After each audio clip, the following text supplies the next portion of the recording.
Hello friends, my name is रोथर जेलिस is my name. हम पहुंच गए यूपी में HBTU। जी हाँ, HBTU हारकोट बटलर कॉलेजेस के बारे में बात करने वाले हैं, लेकिन इसकी काउंसलिंग, रजिस्ट्रेशन, सारी चीजों के बाद बात करेंगे। लेकिन इससे पहले आप समझिए इसके बारे में थोड़ा सा पीछे हम चलते हैं। यूपी से अगर आप इंजीनियरिंग करना चाहते हो तो देखो यार, आपके पास ज्यादा ऑप्शंस यहां पर है नहीं। और यहां पर जो कॉलेजेस के ऑप्शंस है, अच्छों में बात कर रहा हूं। वैसे तो आपके पास इतने सारे ऑप्शंस है कि मतलब सभी को सीट मिल जानी है अच्छे कॉलेजेस में। तो तुम्हारे पास क्या है? IIT कानपुर है, राइट, IIT BHU है ये, लेकिन जोसा काउंसलिंग के थ्रू मिलते हैं। किसके थ्रू मिलते हैं? जोसा काउंसलिंग के थ्रू मिलेंगे। तो यूपी में IIT कानपुर, राइट, जबरदस्त कॉलेजेस नो डाउट, लेकिन IIT मिलेगा नहीं मिलेगा ये डाउट है, राइट। IIT यहाँ पर BHU है, क्योंकि IIT है तो ऑब्वियसली अच्छा वो होगा। अब यहाँ पर अगर हम बात करें तो MNIT है, राइट, मोतीलाल ये भी एक NIT है, नेशनल इंस्टीट्यूट ऑफ टेक्नोलॉजी। अब इसके बाद अगर हम बात करें तो देखो यार, यहाँ पर IIIT लखनऊ है, राइट, और IIIT यहाँ पर आपका कहीं ना कहीं इलाहाबाद है। तो ये कॉलेजेस जो आपको जोसा काउंसलिंग के थ्रू मिलेंगे, जोसा काउंसलिंग के थ्रू, किसकी काउंसलिंग के थ्रू मिलेंगे आपको? जोसा काउंसलिंग के थ्रू मिलेंगे, राइट। ये सारे के सारे कॉलेजेस। अब यहां पर अगर हम बात करें कुछ और कॉलेजेस की, IIT लखनऊ है, राइट, KNIT है, KNIT है। अगर हम बात करेंगे यहाँ पर बुंदेलखंड है, राइट, BIET है। अगर हम बात करेंगे इसी तरह से कुछ प्राइवेट भी ले लेते हैं, अजय कुमार गर्ग JSS, तो ये हमने ले लिया, अजय कुमार गर्ग JSS। अब ये क्या है? ये कि है AKTU से एफिलेटेड, अब्दुल कलाम यूनिवर्सिटी से। सो ये जो होंगे AKTU के थ्रू होंगे, UPSEE के थ्रू होंगे। किसके थ्रू होंगे? पूरे UPSEE के थ्रू, ये काउंसलिंग के थ्रू होंगे, राइट। सो इस काउंसलिंग के बारे में भी हम डिटेल में बात करेंगे, सारे पॉइंट बताएंगे। बट ये एक HBTU जो है ना, HBTU और इसके अलावा MMU, राइट, मदन मोहन मालवीय, तो HBTU ये अपनी काउंसलिंग खुद कराता है। इसी तरह से MM जो हमारा है U, राइट, MMU इसको हम बोलते हैं। तो ये मदन मोहन मालवीय इसका बोला जाता है, इसकी काउंसलिंग भी अलग होती है। तो HBTU हारकोट बटलर एक खुद ही यूनिवर्सिटी है, खुद की काउंसलिंग अलग से कराता है। आज हम इस वीडियो में उसी के बारे में बात करने वाले हैं, HBTU की काउंसलिंग के बारे में कि कैसे करना है, राइट। अच्छा कॉलेज जैसे, मतलब अगर तुम्हें IITs, NIT, IIITs के बाद कोई चूज करना है तो मेरे हिसाब से HBTU आप आंख बंद करके चूज कर सकते हो, राइट। अगर आप IET से कंपेयर कर रहे हो, यस, हम उससे अगर आप कंपेयर कर रहे हो तो 19-20 सही है। अगर हम KNIT से कंपेयर कर रहे हैं तो यस, मैं कहूंगा आप इसकी काउंसलिंग भी एक अच्छा ऑप्शन से लेके चल सकते हो। सबसे पहले ऑनलाइन रजिस्ट्रेशन करना है। ऑनलाइन रजिस्ट्रेशन में आपको अपने बारे में बताना है, एंड देन ऑनलाइन रजिस्ट्रेशन आपको कहां पर करना है? hbtuadmission.nic.in। अब देखो यहां पर इसका रजिस्ट्रेशन जोसा में नहीं होगा, ना जोसा में होगा, ना ही इसका रजिस्ट्रेशन होगा UPSEE में। क्यों? मैंने अभी आपको पूरी रामायण बताई ना कि इसका रजिस्ट्रेशन इसमें क्यों नहीं होगा, क्योंकि ये खुद यूनिवर्सिटी है, खुद ही काउंसलिंग करा रहा है।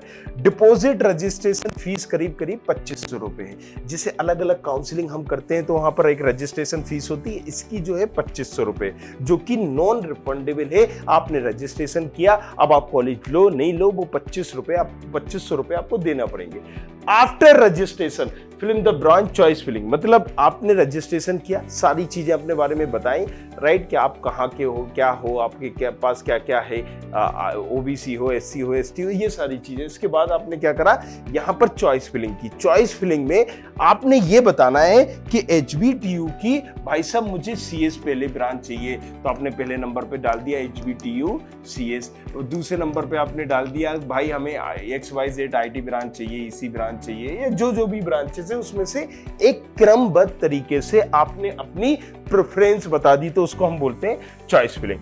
तीसरी जो है, राइट, तीसरा आप ध्यान से सुनिएगा, फर्स्ट राउंड काउंसलिंग स्टार्ट हो जाएगी, राइट, क्योंकि आपने रजिस्ट्रेशन कर दिया, चॉइस फिलिंग कर दिया। After the display seat allotment result आता है, राइट। तो आज सीट अलॉटमेंट रिजल्ट क्या होता है? जो भी आपने प्रेफरेंस भरा है, जो भी आपने सारी चीजें करी हैं, उसके हिसाब से, आपकी रैंक के हिसाब से आपको कौन सी ब्रांच मिल रही है उसमें, राइट। सो वो होता है एक अलॉटमेंट, एक रिजल्ट। और वो रिजल्ट देख के आप इफ सीट अलॉट हो गई है तो आपको डिपॉजिट करना पड़ेगी seat accepting fees.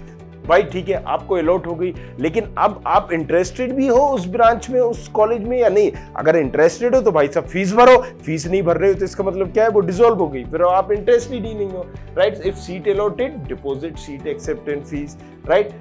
Race 20,000 for general OBC candidate और rs 10,000 for SC/ST candidate.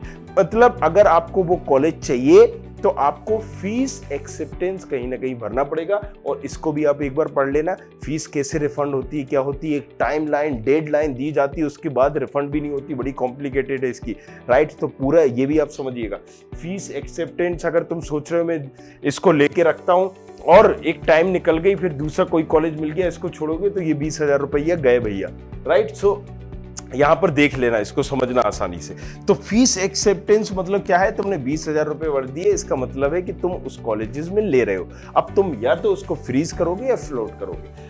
Upload all relevant document for online verification. सारे डॉक्यूमेंट आपको वेरिफिकेशन के लिए करना है भाई। अपने कहा मैं ओबीसी का हूँ, SC का हूँ, ST का हूँ, तो वो SC का डॉक्यूमेंट आपके पास होगा, वो अपलोड करिए, राइट। अगर उसके बाद after successful document verification choice one the following option, freeze और फ्लोट। फ्रीज मतलब हाँ मुझे यही ब्रांच चाहिए थी, मैं इससे सेटिस्फाई हूं और मैं यही काउंसलिंग खत्म करना चाहता हूं HBTU की, और मैं यही ब्रांच लेना चाहता हूं। फ्लोट मतलब देखो भाई, मैं ये ब्रांच ठीक है, लेकिन मुझे अगर इससे ये वाली ब्रांचेस और मिल जाए जो मैंने ऊपर डाली हुई हैं, या जो मेरी और अच्छी प्रेफरेंस है, अगर वो मिल जाए तो मैं इसको कंटिन्यू रखना चाहता हूं। ये मेरी भले ही सिलेंडर कर ली जाए, लेकिन मुझे इससे बेटर मिल दी जाए, तो वो उसको हम बोलते हैं फ्लोट। तो डिपॉजिट एनुअल फीस, जब आपको अगर वो हो जाता है कंफर्मेशन, तो आपको अपनी एनुअल फीस डिपॉजिट करना है। वो करीब करीब यहाँ पर आप देख सकते हो 1,15,000 है ओबीसी के लिए, और 1,00,000 यहाँ पर थोड़ा सा करना, 1,25,000 होगा ये, राइट। फॉर जनरल ओबीसी के लिए 1,15,000 हो गई ये। और अगर फ्लोट ऑप्शन चूज करते हो for next round for choice filling, waiting for the next counselling, क्योंकि राउंड 2 भी होगा, राउंड 3 होगा, राइट। सो उसके लिए हम कर रहे हैं। विड्रॉल और कैंसिलेशन है तो वो भी आप कर सकते हो। इफ कैंडिडेट विड्रॉल का ऑप्शन चूज करता है और fail to choose any option in stabilising time, the candidate will automatically will out of the counselling. जाहिर सी बात है, अगर आप विड्रॉल करोगे आप आउट हो जाओगे। Deduction of Rs 5,000 from the seat acceptance fee, right, deposit for the participating in the first round counseling, 5,000 rupees आपके कट जाएंगे। लेकिन ये भी एक टाइमलाइन, एक डेडलाइन दी गई है उस टाइप तक। अगर आप फिर भी नहीं कर रहे हो तो वो 20,000 भी डूब जाएंगे। Refund will be made in due course of time, right. Clear यहाँ पर दिया गया है। चौथे नंबर का अगर हम स्टेप बताएंगे, second round counselling start after the display of seat allotment result, right. जाहिर सी बात है, जब फर्स्ट राउंड सारा हो जाएगा उसके बाद ही सेकेंड राउंड होगा, और वहां पर भी वही सारी फीस रखी गई है, फीस एक्सेप्टेंस फीस। अगर फर्स्ट राउंड में आपको कोई कॉलेज, उसकी कोई ब्रांच नहीं मिलती है तो भी आप सेकेंड राउंड कर सकते हो, राइट। यहां पर भी वही प्रोसेस है, सेम आप देख पा रहे हो। और इसके बाद right, seat in the first round, यहां पर जनरल और ओबीसी के लिए ये देखिए इस तरीके से ये आपको करना है। सो फ्लोट ऑप्शन भी चूज करोगे, विड्रॉल भी करोगे, तो वही सेम प्रोसीजर है राउंड फर्स्ट और राउंड 2 में। अब अगर थर्ड राउंड की हम बात करेंगे, थर्ड राउंड में भी आप देख पा रहे हो उसी तरह से प्रोसेस है। First round, second round, third round इसलिए किया जाता है कि कई बार बच्चों ले लेते हैं ऑप्शंस के तौर पर, लेकिन जब उन्हें NITs, IITs, IITs जैसे कॉलेजेस मिल जाते हैं, या मान लीजिए बिट्स पिलानी, बिट्स गोवा हैदराबाद मिल जाते हैं, या कोई और अलग अलग यूनिवर्सिटी मिल जाती है, VIT बेल्लोर चला गया, मणिपाल चला गया, SRM चला गया, XYZ कहीं चला गया, तो इन ब्रांचेस को छोड़ देते हैं और जो बची हुई सीटें वो सेकेंड में जाती हैं, और सीटें बचती हैं थर्ड में जाती हैं, राइट। तो ये सारी चीजें हैं, यहाँ पर आपको कंफ्यूज नहीं होना है। और बाकी अगर कोई चीज है तो पूछो हक से। रोहतक जेलिस मेरा नाम है, इंस्टाग्राम पर ID जाके फॉलो कर लो, रोहतक जेलिस। जी हाँ। और काउंसलिंग की, UPSEE की एक एक चीज बताऊंगा। नया कोर्स लॉन्च किया, नीचे डिस्क्रिप्शन पर वो कोर्स तुम्हें मिल जाएगा जिसमें यूपीएसडब्ल्यू की सारी डिटेल में बताया गया है, किस रैंक पर कैसे चॉइस फिलिंग करना है, कैसे सारी चीजें। एमपीडीटी का देखना कितना सटीक अनुमान बताया हुआ है, राइट। बच्चों को कम रैंक में भी एक अच्छा कैसे कॉलेजेस मिलना है, वो भी सारी चीजें बताई है। सेम हमने यूपीएसडब्ल्यू की काउंसलिंग के लिए रखा हुआ है, राइट। सो आप जाओ जाके उसको ले सकते हो। Thank you very much, thanks a lot, मिलते हैं next video. I hope you like this video. For more such videos, keep watching our channel. And do not forget to like, share and subscribe.